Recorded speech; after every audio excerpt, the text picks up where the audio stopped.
मतदारसंघामध्ये काय घ्यायचं फक्त तुम्हीच करणार का? मी तिथे कार्य ठोकणार का? मला सांगा. रूपरेषा माहिती पाहिजे की नाही त्या आमदारला? आज येलं पोट्टे वाटप करताना माझ्या आयुष्यात 1.5 वर्षात मी पहिली वेळा बसतोय मंत्री महोदय. मग असं का? नाही तर कायदे नियम वाचा. त्या नियमामध्ये नाही बसत असेल तर मी 5 वर्ष माझे होऊन जाईल, मी कधी तुमच्या ऑफिस मध्ये येणार नाही. आणि माझे अधिकार असेल तर मी कलेक्टर असेल, एसपी असेल, का आयुक्त असेल, माझ्या कार्यक्षेत्रामध्ये जर माझे अधिकार असेल तर मला विचारायचं कोणता कार्य तुम्ही घेऊ शकत नाही. हे माझा अनुभव मी सांगतो तुम्हाला. मग मला माहिती पडू देत नाही माझ्या मतदारसंघामध्ये. मग हे कारका तुम्ही माझी इज्जत घेता का? एक लोकप्रतिनिधीचा अपमान करता ना.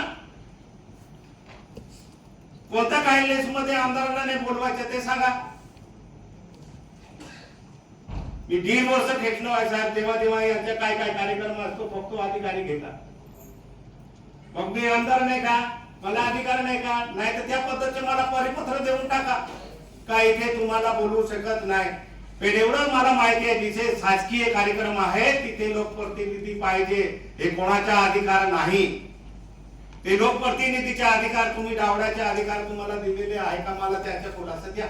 मला आजपर्यंत का बोलवत नाही किंवा तुम्ही माझ्या तरुणमानला कार्यक्रम घेणार नाही? मला माहिती नाही तुम्ही कोणता कार्यक्रम घेणार. मग आमदारला वगळून करता का कार्यक्रम? आमदार महोदय, वन हक्क जमिनीच्या बाबत जो कायदा निर्माण झाला 2006 ला आणि 2000